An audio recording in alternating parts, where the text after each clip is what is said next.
نبی مکرم صلی اللہ علیہ وسلم نے یہ بھی فرمایا کہ ایک بندہ ہے،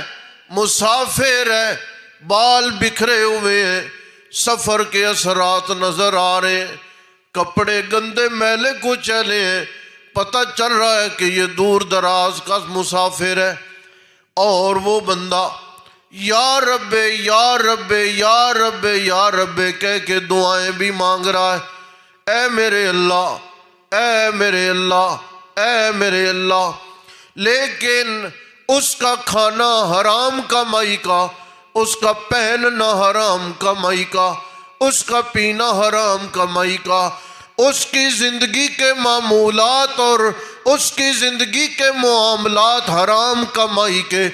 اللہ کے نبی علیہ السلام نے فرمایا، اللہ فرماتے ہیں یا رب کہہ کے بھی مجھے بلائے، کھائے پیے حرام میں اللہ ایسے بدبخت کی دعا قبول نہیں کرتا۔